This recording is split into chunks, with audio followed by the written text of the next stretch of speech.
The Aztec Empire was one of the most sophisticated civilizations in world history. They were magnificent engineers and mathematicians.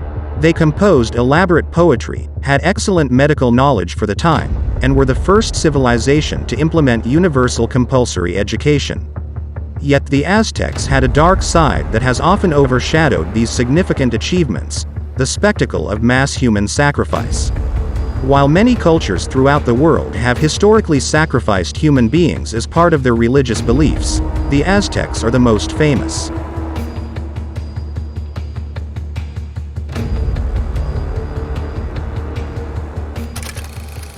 In the 13th century AD, the people that would form the Aztec Empire settled in the Valley of Mexico.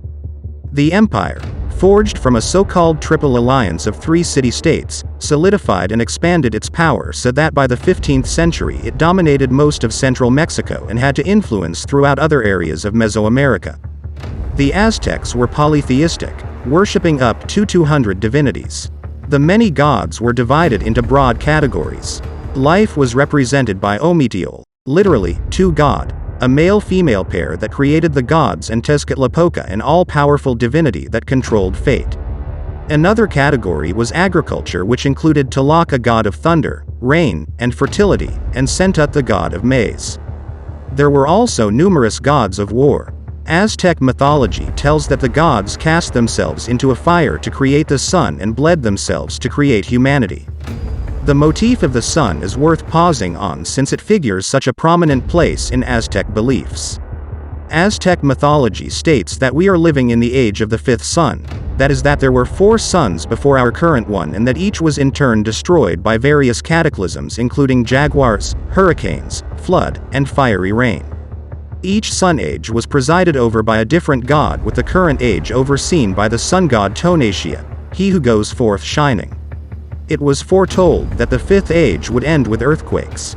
To forestall the end of the world, the Aztecs depended on their priests to act as an intermediary between them and the world of the gods. It was believed that their rituals would preserve the universe and were of the utmost importance. Human sacrifice was central to this. Human sacrifice figured in almost every Aztec religious ceremony. Almost all victims were captured warriors, taken in battle. At the height of Aztec power, they agreed to fight so-called flower wars with a rival state, the Tlaxcalans agreeing to capture as many warriors as possible rather than kill them.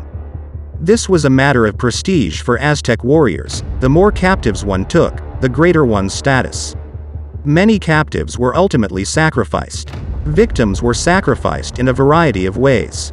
The Toxcatl ceremony, for example, figured a sacrifice wandering the streets of Tenochtitlan for a year impersonating the god Tezcatlipoca, attended by 4 women impersonating goddesses before he was ritually killed. Others would be sacrificed in gladiatorial-style combat, others would be drowned, some burnt, or other sacrificed from the results of a traditional Mesoamerican ballgame, Olamilistli. The most infamous type of human sacrifice was the heart sacrifice, which took place at the Templo Mayor, the Great Pyramid in Tenochtitlan, which contained a temple to Huitzilopochtli and another to Tlac. The victim would be paraded about the streets in ritual dress, then led up the steps of the pyramid to a platform. On the platform, the sacrifice-to-be was laid on his back on a stone platform or table. The priest cut open the victim's chest with a flint knife and removed the still throbbing heart. The body was then cast down the steps of the pyramid while a priest held the heart up to the sun so that the spirit of the victim may go to the sun god. The body would be taken and dismembered for ritual cannibalization. Estimates vary as to the number of victims the Aztecs sacrificed, with one number ranging of over 80,000 during the reconsecration of Great Pyramid in 1487 in a 4-day period. This figure has been dismissed as being far exaggerated, with better estimates being a more conservative, but still high 4,000. All these rituals and ceremonies were driven by the Aztec calendar. The Aztecs had 2 calendars: a 365-day solar calendar of 18, 20-day months with 5 left over, and a 260-day ritual calendar.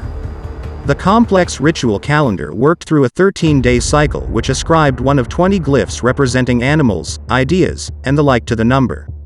It amounted to 20 months of 13 days. This system was used for divination purposes and was tracked by the priests. The solar calendar and the ritual calendar only reached the same starting point every 52 years. This amounted to an Aztec century or calendar round and was extremely important to their religion. The Aztecs believed that the end of the fifth sun age could only occur at the end of a 52-year cycle. Therefore, every 52 years, the Aztecs would enact the Togiumulpilia or new fire ceremony, also called the binding of the years ceremony. To the Aztecs, if the ritual failed, it would mean quite literally the end of the world. The ceremony was presided by Xiuhtecutli, the turquoise lord, the god of fire. All fires throughout the empire were put out, the streets swept clean, and old utensils, clothes, and the like were thrown away. Pregnant women were confined to granaries with painted faces under the assumption that this would prevent them from transforming into monsters. Children too had their faces painted in order to prevent them from turning into mice. All grew dark as the Aztecs turned their attention to the sacred Mount Uaxtactecutl, where the priests waited till midnight to undergo the most sacred ceremony. When the time came, a priest, in the garb of Xiuhtecutli, slew a victim by cutting out his heart. The priests then started a fire in the victim's chest cavity using a sacred fire stick. If all was well, the fire would start and the world would not end. If it did not go well, then monsters would attack and devour humanity. The ceremony was always successful. To make it known, the Aztec priests then lit a large pyre from which fires throughout Tenochtitlan would be lit.